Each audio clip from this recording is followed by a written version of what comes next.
ఓం శ్రీకృష్ణ పరబ్రహ్మణే నమః. భగవద్గీత పారాయణానికి అందరికీ స్వాగతం, సుస్వాగతం. అందరికీ నమస్కారం. మనము భగవద్గీత పారాయణం ప్రారంభించి 1వ అధ్యాయాన్ని చక్కగా విజయవంతంగా పూర్తి చేసుకున్నాము. దాని మొత్తం సారాన్ని కూడా వీడియో చేసుకున్నాం నిన్ననే. మీ అవకాశాన్ని బట్టి మీరు తప్పకుండా వినండి, లైక్ చేయండి. మరి ఈరోజు నుంచి మనము 2వ అధ్యాయం సాంఖ్య యోగము అనే అధ్యాయాన్ని ప్రారంభించుకుంటున్నాం. దీంట్లో కూడా 72 శ్లోకాలు ఉంటాయి. చాలా రోజులు పడుతుంది. అయితే మరి ఏది ఏమైనప్పటికీ మనము ఒక్కొక్క శ్లోకంగానైనా కనీసం తెలుసుకోవడానికి ప్రయత్నించడం అన్నమాట. అయితే ఈ సాంఖ్యయోగంలో కూడా మొదట కొన్ని శ్లోకాలు మనకు అర్జునుడు విషాదాన్నే కనబరుస్తూ ఉంటాడు. ఇప్పటికీ కరిగాడు కృష్ణస్వామి. ఇక అతను చేత కాకుండా పడిపోయేసరికి మాట్లాడక తప్పలేదు కృష్ణ భగవానుడికి. అయితే ఇప్పుడు ఇదంతా చూస్తూ ధృతరాష్ట్రుడికి చెప్తున్న సంజయుడు ఉన్నాడు. లాస్ట్కు మనకి మొదటి అధ్యాయంలో కూడా చివర సంజయ వాచ అని వచ్చింది. సంజయుడు ధృతరాష్ట్రుడికి చెప్పాడు, యుద్ధంలో ఇక నేను ఆయుధం పట్టను అని చెప్పి ఆయుధాలు జార విడిచి చతికిలబడ్డాడు రథంలో అర్జునుడు అని. అయితే దీంట్లో కూడా ఫస్ట్ శ్లోకం అనేది సంజయ వాచ అనే ప్రారంభమవుతుందండి. ధృతరాష్ట్రుడితోని చెప్తూ ఉన్నాడు. మరి ఏం చెప్తూ ఉన్నాడో ఈ శ్లోకంతో ప్రారంభించుకుందాం మనము. తం తదా కృపయావిష్ట మశ్రుపూర్ణాకులేక్షణం విషీదం తమిదం వాక్య మువాచ మధుసూదన. ఇక్కడ ఏమంటున్నాడంటే, మహారాజా, ఈ విధంగా అర్జునుడు కరుణార్ధ హృదయుడయ్యాడు. కళ్ళల్లో నీళ్లు తిరిగాయి, చూపులు కలత చెందాయి. దుఃఖిస్తున్న అర్జునుడిని చూసి మధుసూదనుడు నోరు విప్పాడు అని చెప్తూ ఉన్నాడు. మరిగా కృష్ణ భగవానుడు ఏం చెప్తాడో అనేది మనకు ఇంకా ముందు వస్తుంది. చూడండి, మనిషి మనం కూడా అంతే కదండి. ఇప్పుడు మమకారము అనే దానివల్ల మనం శక్తిని కోల్పోతాము, దుర్బలురం అవుతాము అనే విషయం తెలుసుకోవాలి. మొదట అర్జునుడు ఒక్కడే కాదు, మనకు ఏదైనా ఒకటేమో ఇష్టపడతాము, ఒకటేమో ఇష్టపడము. అదే ఎందుకు ఇష్టము అంటే ఇష్టం అంతే. ఎందుకు ఇష్టం అనేది ఏం రీజన్ నువ్వు చెప్పలేవు. నీ మనసుకు నచ్చుతుంది, నచ్చితే ఇష్టం అంటున్నావు, నచ్చకుంటే ఇష్టం లేదంటున్నావు. మరి ఒకసారేమో ఒక మనిషిని ఇష్టపడుతున్నావు, ఇంకోసారి ఇష్టపడడం లేదు. మరి వీళ్ళు ఎన్నేళ్ళండి. ఇప్పుడు ఈయన యుద్ధం చేయడం కోసమే ఎన్నో రకాలుగా ఆ పాశుపతాస్త్రాన్ని పొందిండు శివుడితోని. మరి అస్త్రశస్త్రాలను ఎన్నో రకాలుగా తపస్సు చేసి మరి యుద్ధం చేసి ఎన్నో రకాలుగా ఆయన సంపాదించుకున్నాడు. ఎందుకు? ఈ సమరంలో పాల్గొని ధర్మయుద్ధం చేసి ధర్మస్థాపన చెయ్యాలి, ఈ అధర్మపరులను ఓడించాలనే కదా ఇంత కష్టపడి అన్నీ చేసిండు, ఆయుధాలను సమకూర్చుకున్నాడు. మనం కూడా అంతే కదండి. డబ్బులు కూడబెట్టుకుంటాం, కష్టపడతాము, తిండి తినకుండా కూడా కష్టపడి డబ్బులు. ఆ డబ్బులను మరి మన సుఖానికి ఉపయోగించుకోవాలి కదా. మన సుఖానికి కూడా ఉపయోగించుకోకుండా నిరుపయోగమైనప్పుడు మనం వాటిని సంపాదించుకొని ఫలితం ఏముంటుంది? ఇక్కడ రాజు వీళ్ళు క్షత్రియులు కాబట్టి అస్త్రశస్త్రాలు ప్రజలను కాపాడాలి, ధర్మపరులను కాపాడడం కోసం వీళ్ళు యుద్ధం చేయాలి. మరి అస్త్రశస్త్రాలు కావాలి వీళ్ళకు, కాబట్టి వీళ్ళు సమకూర్చుకున్నారు. మరి అర్జునుడు ఇంకా సవ్యసాచి గొప్ప వీరుడు, మరి అంత ప్రతిభావంతుడైన వీరుడు ఇలా దిగజారిపోవడం ఏంటి, నేను అస్త్రం పట్టను అని డీల్ అయిపోవడం. మనం ఏమనుకుంటాం, ఎవరేమో చేసిండ్రు, చేతబడి చేసిండ్రు అంటాం. ఇట్లా ఎవరైనా అంటే, అరే ఎంత తెలివి ఉన్నాడే, ఎన్న మంచి చదువుతుండే, ఎన్న మంచి గిట్లెట్లా అయిపోయిండే అంటే, దేనికో ఒకదానికి మమకారం అనే బంధంతో కట్టుబడిపోయినప్పుడు మనిషి ఏ పని చేయలేడు. ఇప్పుడు మన ఇళ్ళల్లో కూడా అంతే కదా. కొంతమంది ఏం చేస్తారు, మమకారం అనే బంధంలో కట్టుబడి వాళ్ళకే లొంగిపోయి ఉంటారు. ఇప్పుడు దుర్యోధనాదులకు అర్జునుడు లొంగిపోయిండు, అంతే కదండి. అంటే మమకారం అనే బంధం వల్ల వీళ్ళు చెడ్డవాళ్ళైనా వాళ్ళకు లొంగిపోతా అంటున్నాడు. తాతలను, మా తండ్రులను, వీళ్ళను చంపలేను నేను, వీళ్ళకు లొంగిపోయి వీళ్ళ చేతిలో తన్నులు తిన్నా సరే కానీ నేను ఇది వదులుకోను, అట్లా అడిక్ట్ అయిపోయిండ్రు అనమాట. ఒకదానికి మనమైతే ఇప్పుడు ఏమంటాం, అడిక్ట్ అయిపోయిండు అంటాం. మనుషులకు కూడా, అరే ఆడు చెప్పింది నాకు రావాడు, నీకు మంచిగా చెప్తలేడు మీ దోస్తు అని మీ తండ్రి చెప్తాడు.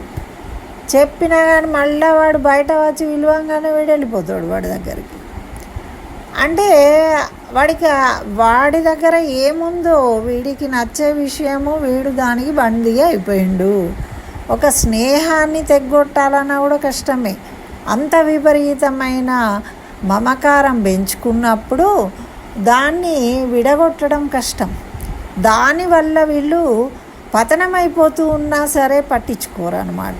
వాళ్ళకి తెలియదు, వాళ్ళే ఎన్నో రోజులకి ఎప్పుడు తెలుస్తుంది, వాళ్ళకి తెలియదు. ఇప్పుడు ఎన్ని రోజులు వాడితో ఉన్నా కూడా, వాడికి ఎన్నిసార్లు చెప్పినా కూడా ఆ విషయం తెలియదు. వాడికి ఎప్పుడు తెలుస్తుంది, వాడు ఎదురు దెబ్బ తిన్నప్పుడు మాత్రమే వాడికి. ఇప్పుడు మనం నిద్ర లేచి నడుస్తుంటే టక్కున మనకు ఏదో తాకింది, దెబ్బ తాకినప్పుడే మనకు మెలకు హోష్లోకి వస్తాం. అప్పటిదాకా మనం ఆ మత్తులోనే ఉంటాం.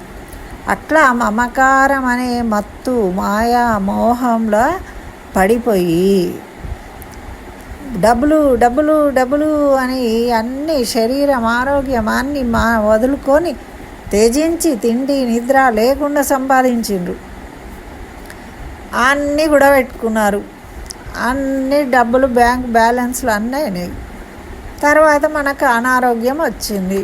మనం తిందాము, ఆ పైసలు ఖర్చు పెట్టుకుందాము అన్నా కానీ వాటిని వాడుకుని సుఖపడడానికి మన శరీరము ఒప్పుకునే పరిస్థితిలో లేదు. మనకు బ్యాక్ పెయిన్ ఉంది, నేల మీద వండుకోమని చెప్తాడు డాక్టర్. మెడ నొప్పి ఉంది, పిల్లో పెట్టుకోవద్దు అంటాడు. అవునా? స్వీట్లు తినొద్దంటారు, షుగర్ వచ్చింది, బీపీ వచ్చింది, కారాలు, ఉప్పు, నెయ్యి తినొద్దంట. ఇంకేం తింటారా అండి? ఏం సుఖం ఉంటుంది? తిండి, నిద్ర, మాట మంచి ఇదే కదా.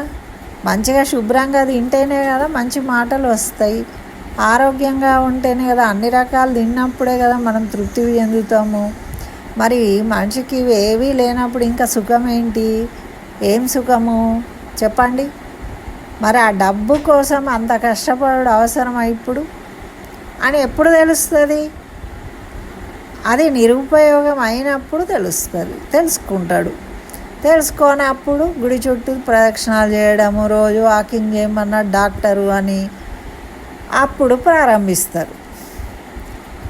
అప్పటిదాకా మనకు ఆ డబ్బు సంపాదన మీదనే ఉంటుంది. అట్లాగే ఏ పని చేసేవాడైనా, చిన్న పిల్లవాడి దగ్గర నుంచి పెద్దవాళ్ళు, ముసలి వాళ్ళదైనా కూడా వాళ్ళు చేసే పని గురించే వాళ్ళ ఆలోచనలు అన్ననే తిరుగుతూ ఉంటాయి, అన్న నుంచి బయటకు రారు. ఎప్పుడైతే దానికి ఏదన్నా ఆటంకం కలుగుతుందో అప్పుడు స్పృహలోకి వస్తారన్నమాట. ఇప్పుడు ఈయన వాళ్ళందరినీ చూడంగానే ఆ మాయమోహంలో పడిపోయిండు. ఇక ఏమీ తెలుస్తలేదు, ఎదురుగున్న భగవానుడు తెలియట్లేదు, కృష్ణుడు చెప్పేవాడు ధైర్యము, సమరము అన్నీ మర్చిపోయిండు. అయిపోయింది, వీళ్ళని ఎట్లా చంపుతా, వీళ్ళు మా వాళ్ళు, వీళ్ళని చంపుతానా, వీళ్ళని చంపి నేనేం సుఖపడతా అని మొత్తం మొత్తం చేతగాని వాడుగా అయిపోయిండు. పిప్పి పీల్ చేసినట్టు ఆయన ఎనర్జీ మొత్తం డౌన్ అయిపోయింది. అట్లా మనుషులు దిగజారిపోతారు ఒకదానికి కట్టుబడిపోయినప్పుడు. అందుకే ఏవైనా చూసి చూడనట్టుగా ఉండాలి. మనసు మీదకి తెచ్చుకోవద్దు అని చెప్తారు పెద్దలు. మనసు మీదకి తెచ్చుకోవడం అంటే ఏంటిది? అదే జీవితంగా భావించొద్దు. దానికోసమే మనం ఉన్నాము అనే భావన కలగవద్దు. దేన్నైనా ఉపయోగం ఎంతవరకో అంతవరకే. మన కర్తవ్యం ఏంటో దాన్ని నిర్వహించాలి. అది భగవంతుడికి ఇష్టం. నువ్వు మనిషిగా పుట్టినందుకు నువ్వు అందరితో తన్నులు తినేందుకు పుట్టినవా? నీ కర్తవ్యం ఏముందో ఆ కర్తవ్యాన్ని నువ్వు నిర్వహించు. నువ్వు ధర్మంగా నడువు, ధర్మ స్థాపన చెయ్యి, ధర్మంగా మాట్లాడు. ఇవి కదా మనం చేయాల్సింది. అవి వదిలేసి ఒకే దాన్ని పట్టుకొని ఇంతవరకు గుంజుకొచ్చిండు. 42 శ్లోకాలలో 27 శ్లోకాలు అర్జునుడు విషాదంతో అదెందుకు ఇట్లయింది అట్లయింది పడిపోయినా ఇది చెప్పడానికే సరిపోయింది. చూసింది కదా, మనవి కూడా ఇట్లనే ఉంటాయి. మనం చేతగాని పనులు చేయడానికి ఎన్నో సాకులు చెప్తాం. ఆ సాకులన్నీ ఇవే. అర్జునుడిని అడ్డు పెట్టుకొని భగవంతుడు మనకు నేర్పిస్తూ ఉన్నాడు.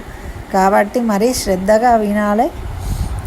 ఇది మొదటి శ్లోకంలో మళ్ళీ అదే చెప్తూ ఉన్నాడు సంజయుడు, ధృతరాష్ట్రుడికి చెప్తూ ఉన్నాడు.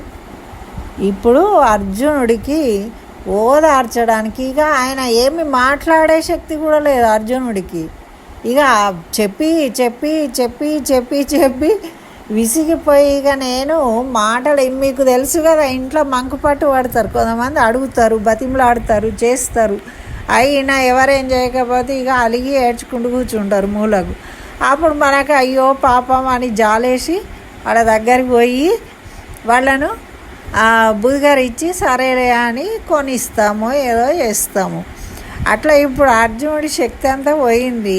ఇక నేను ఎన్ని చెప్పినా లాభం లేదు, వేస్ట్ అనుకొని ఇక ఎనర్జీ మొత్తం పోయింది. ఇక అని ఏడ్చుకుంటూ కూర్చున్నాడు అనమాట రథంలో. ఏడ్చుకుంటూ కూర్చుంటే పాపం కృష్ణ భగవానుడికి తప్పట్లేదు. ఇక ఏడవకురా నాయన అని భుజగించాలి కదా. ఇప్పుడు అది చేసినా కూడా మళ్ళీ కొంతసేపు వాళ్ళ సోది చెప్తూనే ఉంటారు. మనం చెప్పేది మనం చెప్తాం, వాళ్ళు చెప్పేది వాళ్ళు చెప్తారు, వినరు. కొంతసేపటికి వాళ్ళు ఒప్పుకోరు. మళ్ళీ ఆ భయం పోవడానికి ఇంకా మనము వాళ్ళను అనునయించి అట్లా చెయ్యాలి. అట్లా చేసే పరిస్థితి లేదు. ఇటువంటి స్థితికి దిగజారిన మనుషులు ఏం చేస్తారండి? వాళ్ళకి ధైర్యం లేదు కాబట్టి వాళ్ళు ఆత్మహత్యలు చేసుకుంటారు, పారిపోతారు. మన స్థిమితం లేక అటువంటివి జరుగుతాయి. నష్టాలు ఎందుకు జరుగుతున్నాయి? ప్రాణహాని ఎందుకు అవుతుంది? ఆత్మహత్య ఎందుకు చేసుకుంటున్నారు అంటే ఇట్లాంటి పరిస్థితులకు దిగజారిపోయినప్పుడు, తమో గుణంలో మునిగిపోయినప్పుడు. వాళ్ళు రజోగుణం ఉన్నప్పుడు తేజస్సు మీద ఉంటారు. కోపము, ఎమోషన్స్ వస్తూ ఉంటాయి. తంతా గుద్దుతా అని వెళ్తారు. కానీ ఎప్పుడైతే తమో గుణంలోకి వెళ్ళిపోయినరో ప్రేమ, అభిమానము, మనవాళ్ళు, స్వజనులు, మమకారం ఇవన్నీ మనకు ఎప్పుడు అటాచ్ అయినాయో అప్పుడు వెంటనే మన రజోగుణం అనేది తగ్గిపోతుంది. తగ్గించేసుకుంటాం. మనం కోపము తగ్గించేసుకొని మనను మనం కంట్రోల్ చేసుకొని మనది మొత్తం దింపేసుకొని ఛార్జ్లెస్గా అయిపోయి చివరకు అది పెరిగి పెరిగి ఈ దీన స్థితికి వచ్చింది. ఇప్పుడు పక్కన భగవానుడు ఉన్నాడు కాబట్టి ధైర్యం చెప్పే ప్రయత్నం చేస్తాడు. ఆ శ్లోకాలను మంచిగా తెలుసుకుందాం. స్వస్తి. సర్వం శ్రీకృష్ణ చరణారవిందార్పణమస్తు.